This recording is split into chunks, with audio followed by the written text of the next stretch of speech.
Hello again, and welcome to another edition of Media Watch. I'm your host, Eric Tait, and for this session, our guest is longtime colleague, friend, fellow journalist, Raymond Peterson.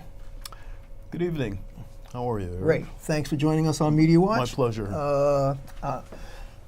In the interest of full disclosure, Ray's one of my former ABC 2020 colleagues and one of my associate producers on a number of my documentaries, and because we're going to be dealing with a number of varied issues on race relations, the tenor of the times, as it ties into our political, storm and drang that's going on right now. I think he'd be eminently able to help us analyze and dissect some of this stuff. So, welcome. Well, thank you. Glad to be here. So, okay. Let's on this wide two-shot talk about exactly some of the issues that have been percolating. Sure. So, well, I'm intrigued by the West Point cadets that were, raising their hands in pride. The fist. Their fist. Their fist. I'm sorry. You're absolutely correct. Fist. I mean, I see that. I would never question that because to me that's pride. We made it. We did it. We've accomplished something. Why was there an inquiry? Well, you coming out of the military, there is a whole lot of very seriously, the bulk of the military, I can tell you this for a fact, the bulk of the military comes from primarily the southern part of the United States. Mm-hmm. Career officers, if you did a demographic study, you'll find that a number of the enlistees, a number of the career officers, a number of the NCOs, they come from that southern belt. And you had a lot of military institutions like the Citadel and other such stuff that have a military tradition. And so the military can be as restrictive and race conscious as any other institution. As you well know about the fact that we didn't desegregate our military until after Harry Truman passed the directive in 1948, 1950, Yeah. So in reading the story, it looks as if there would have been no brouhaha, except the Army Times wrote a story about those women with their clenched fists being raised. And the readers of the Army Times then proceeded to write into the Army Times and to the military brass, challenging whether or not these women had violated a particular ruling about no partisan politics in uniform, etc. Okay, so military bowed to public pressure. Well, I'm going to say that the military brass decided that they needed to take a look at whether any violations had been done because of the raised fists, whether it's public pressure from a few Army Times reader or whether we better dig into this before this blows into some firestorm that we can't control. Long and the short of it, you're probably right. They bowed to public pressure, but here's the reason why I say they bowed to public pressure. As a former military individual, I think it's high time that they stop thinking negatively and start thinking positively, because as one of the advisor, female advisor, those 16 cadets, female cadets, stated, a former graduate herself. 2003 graduate, Mary Tobin her name is. As she said, these women just went through 4-year grueling, and as they said themselves, we have outlasted, outmaneuvered, outperformed a whole lot of people, black, white, male, female. And so for them, just like any sports team that might raise their fist in, yeah, we did it, for them that was a matter of pride and a sense of we have overcome a heck of a lot of stuff. So if they had just given the victory sign, they would have been okay. But you know, there was a time. They can misinterpret that too. There was a time, and I remember it well, in the 70s, when hippies used to do this peace sign, and people were criticized for doing exactly the same thing. So you raised a very interesting point. They could have raised two fingers for V victory, and they would then call them out for being peaceniks in the military. But like I said, may be right. the nature of the beast is they came down, quote, with no reprimands, no punishment, no whatever. But the dictum was, we need to be aware of where we are in the military, and our actions can be misinterpreted, and we have to be fully aware of that. Blah blah blah blah blah. That was it. But it just it just goes back to the underlying racial attitude in America. Okay. It seems like a black person cannot express pride or determination in anything without being criticized somewhere. Actually, you've got a good point there because, and every once in a while we talk about Pearl Duncan, one of our key resource persons, and Pearl sent me an email, which I forwarded to you, about an academician. I think he's a professor at Emory University. I could probably call it up, but it doesn't really matter whether he's at Emory or whether he's at Harvard. Right. He's just a black professor who's also a philosopher, and he had written a piece, an op-ed piece or an article that talked about, it was entitled Dear White People. Dear White People, That's yes, right. No, So in expressing his thoughts about what the status were between blacks and whites, about the status of race and race relations in this country, whatever he delineated in his article, he was subject to all kinds of racist vilification. No, I read that article, and I didn't see, and I'm being very liberal about this, I didn't see one thing in there that anybody could point at. He was being vilified simply because he's a black intellectual. Right. And he had the nerve to write a paper addressed to Dear America. Well, see, you have to understand But he made no accusations. Okay, but he voiced an opinion. Aren't people allowed to have opinions? Won't use the phrase, but everybody's got one. Well, yes, but here are two things. As you and I documented in Then I'll Be Free to Travel Home, for 400 years, former enslaved Africans and free Africans have been battling for full first-class citizenship in the United States of America since the 1600s, right? So, Voting Rights Act that has to get renewed and all those kinds of things points to the fact, as you and I have lived, that we really still don't have full first-class citizenship. No. So if you don't have it in de facto by law and by fact, then you're certainly not going to have it by intellectual acumen, because the thought of a black person being able to think is pretty much anathema to most white people who want to keep blacks as second-class citizens and less than human. And so the thought of a black intellectual... It's even more subtle than that, though. As you know, I told you a little while ago when I was an associate producer at 2020, I didn't go around bragging about it, but when people found out about it, and I'm talking about people of European descent, would say, you're a cameraman. And I would say, well, no, I'm an associate producer.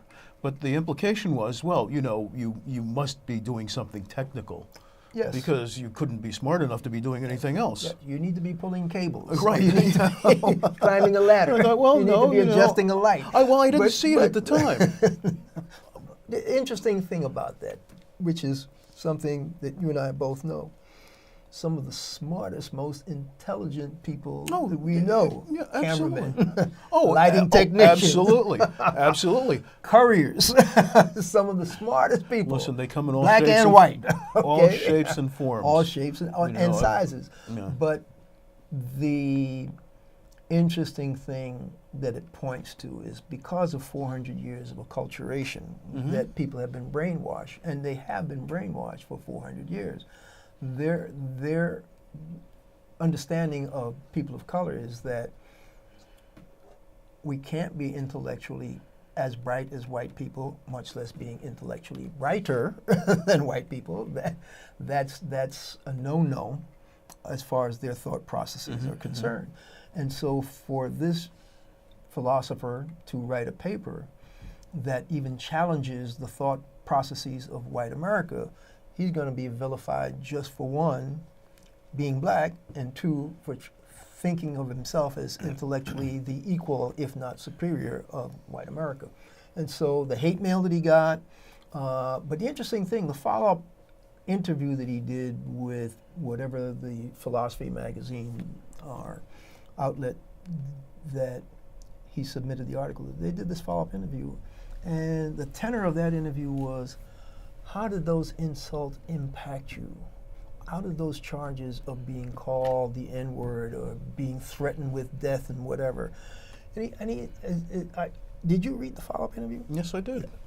Yeah. What struck me was his feeling of being physically violated, being assaulted by the power of the words, because you've got this 400-year history of black people being lynched, being burned at the stake, being maimed, having ears and legs chopped off just for trying to gain their freedom.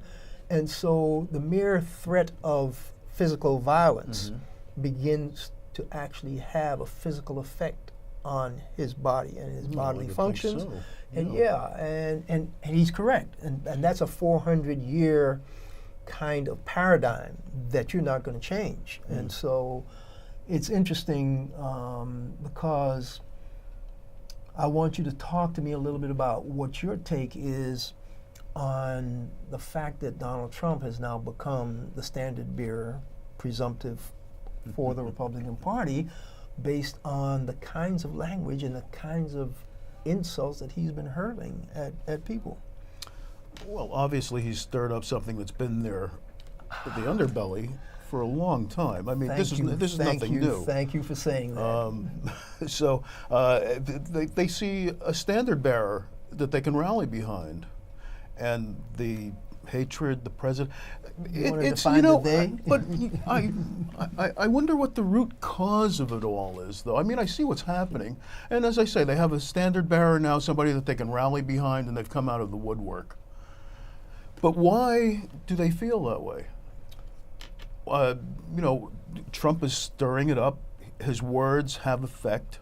They cause people to bring out their hatred, to bring out their prejudice. But I just don't, and I've never been able to understand this. I grew up in an interracial family, in a mostly white neighborhood. You were in the Lower Alphabet City, Lower East Side? No. Greenwich Village, West Village. The West Village, okay. Yeah, that's like a melting pot. I didn't understand racism until I was about 8 or 9 years old. I didn't know anything about it. My parents protected me from it. The kids on the block who may or may not have been racist, Italian and Irish, Jewish, I was a friend. We all grew up together. You guys played in the streets together. We played in the streets together. We ate together. We slept over at each other's houses. And so I've never. I mean, I'm aware as an adult, as an emerging teenager, I became aware of the sentiment in America.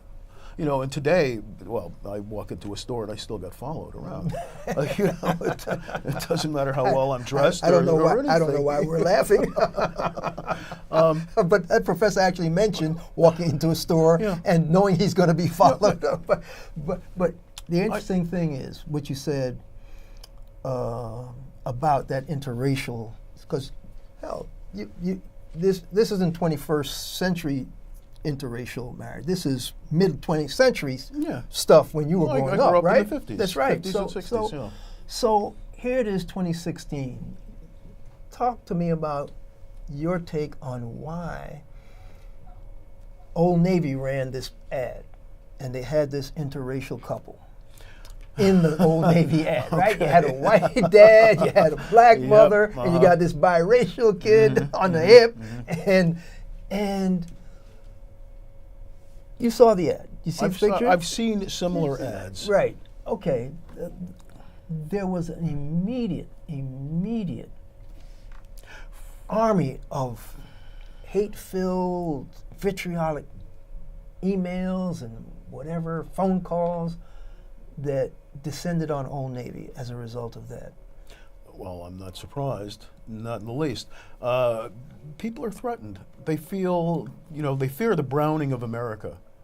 And people, America's going to be brown in another 50 years anyhow, 50 to 100 years.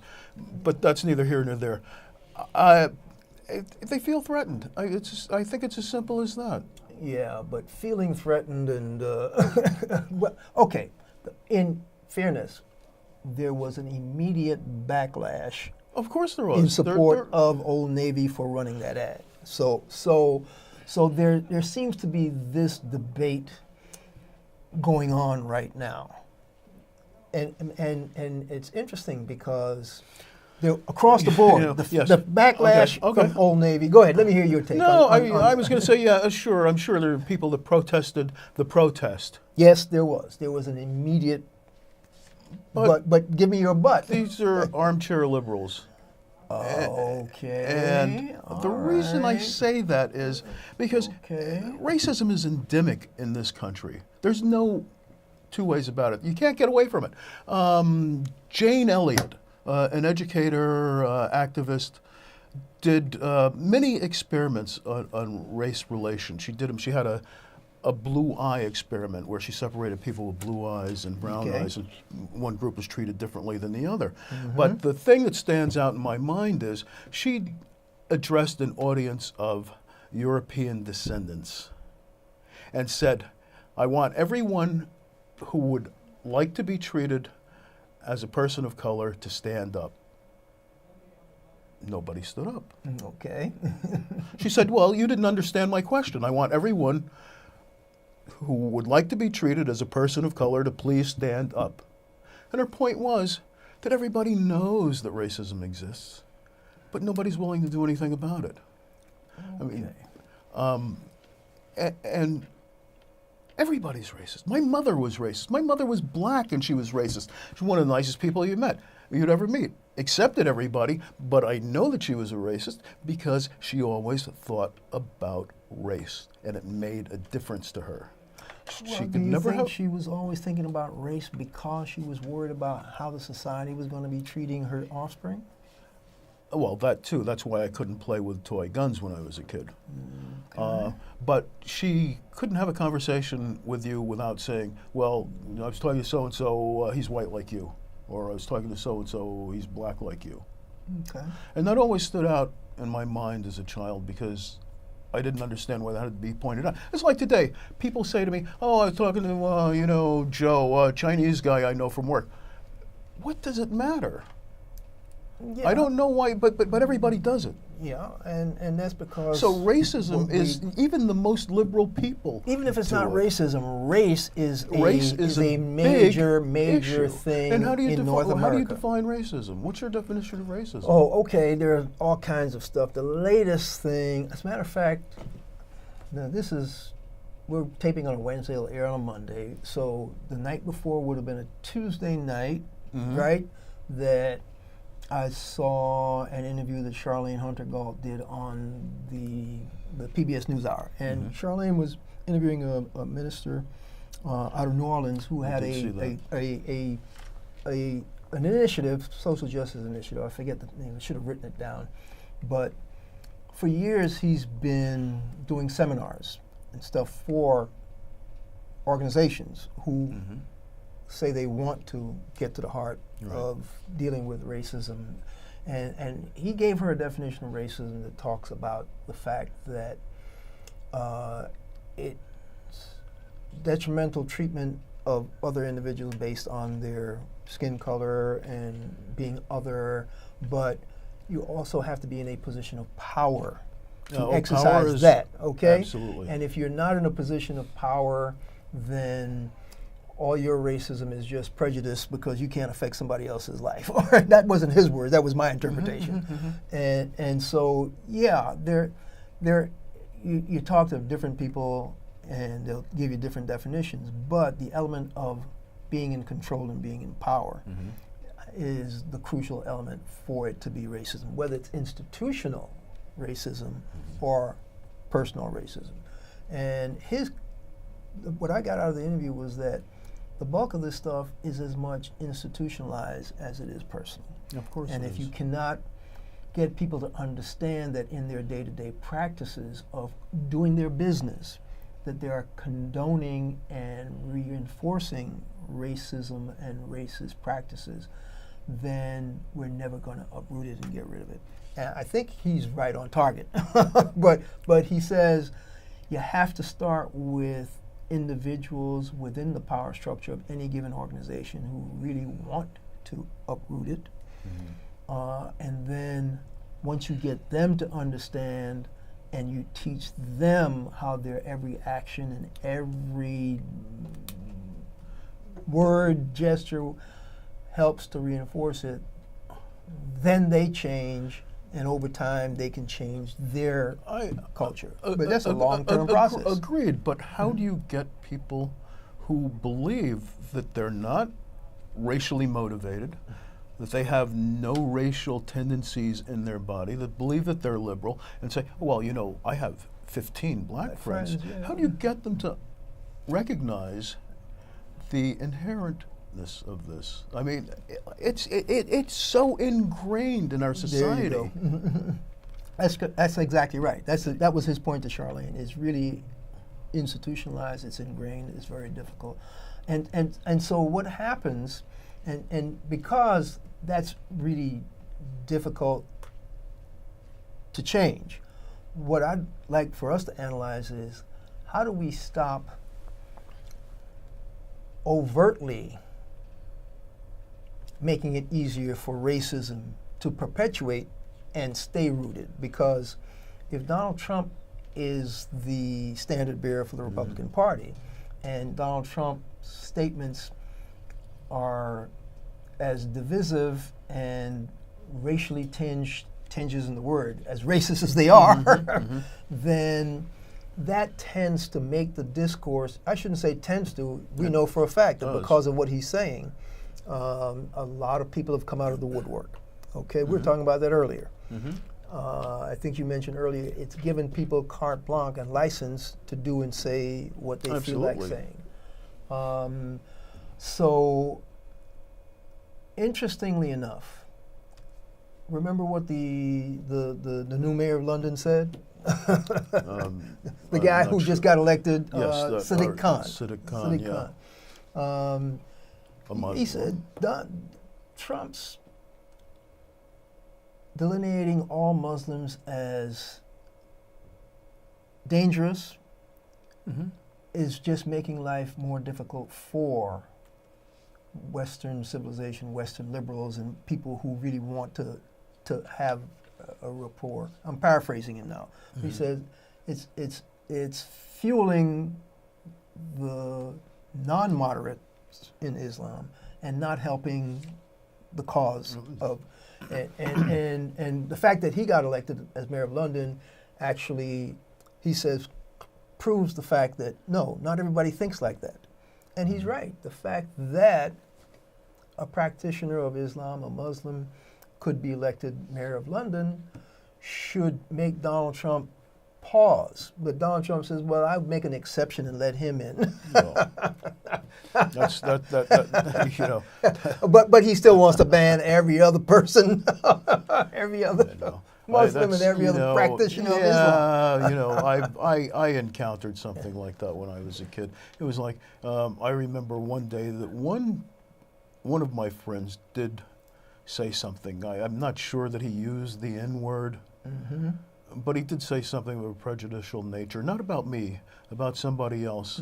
And I called him on it. And he said, oh, no, not you. You're different. The exception. And I said, what do you mean I'm different? And he couldn't explain that to me. Right. And you know, fortunately, we're about 5 or 6 years old, and I think he's gone past that now. He wasn't a stupid kid. But see, he was a young kid, and he had absorbed whatever he'd absorbed from his surroundings. It's interesting because you remember George Strait, the network correspondent of ABC. George Strait posted. I saw that Facebook post. Yes, first graders, absolutely. I've got to read this, folks. It's not going to take that long, but it's worth reading. It is worth reading. This was a post that George Strait placed on Facebook. I was quite amazed. And I'm quoting. But he's absolutely right. The Trump phenomenon is now personal for me. This is George Strait writing on Facebook. I'm blessed to have 4 perfect grandsons. One is a first grader, and the Trump effect has hit him and his classmates. Every morning the class talks about what's important or new for them. About a week ago, a classmate shared that Trump had won the election and was now president. This caused concern among the gathered first graders. One friend worried that she wouldn't be able to be friends with kids who have different skin color. Another friend worried that all immigrants would be forced to leave the country. One child told us that his family would be going off the grid and living on the land. Really? First graders? Well, they may have gotten the elected part of this wrong, but they got the issue of what a Trump presidency would mean right. This is straight again. For me, he, Donald Trump, is no longer a carnival act. He and his followers are an existential threat. But why is it not such a surprise? This country is, as it always has, undergoing significant change in the way we look, work, communicate, drive, eat, drink, everything. The political and cultural balance of power is changing. It's no wonder the old guard, and I'm using a euphemism here to be nice, is rebelling. I have a title for it, The Empire Strikes Back. But it is no movie. Yeah. Trump is a force to be feared. If my first grader is smart enough to see it and be worried, we all should. Yeah. That was a George Strait post on Facebook on May 9th.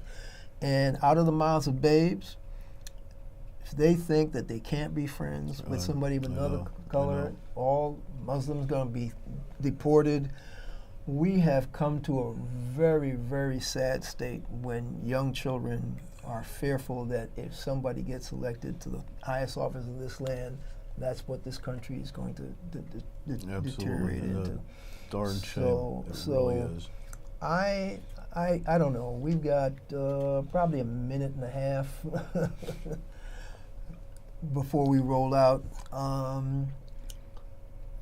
Elections have consequences, and so I'm always about trying to come up with solutions. I don't know what the solution is for a Donald Trump presidency or even a Donald Trump presidential run, but I mean, what would you tell the folk out there to do to try to combat the negativity that's being spewed or that's now rising to the surface? To combat the negativity or to stop Trump from being elected? I don't know. Well, stop Trump from being elected. Get up, go and vote. Make sure everyone you know gets up and goes to vote. Okay. The apathy in this country is what allows all of this to happen. All right. Well, I'm not sure how much time we have left, but do I need to stretch? No. Time to roll out. This has been Media Watch. I'm Eric Tait.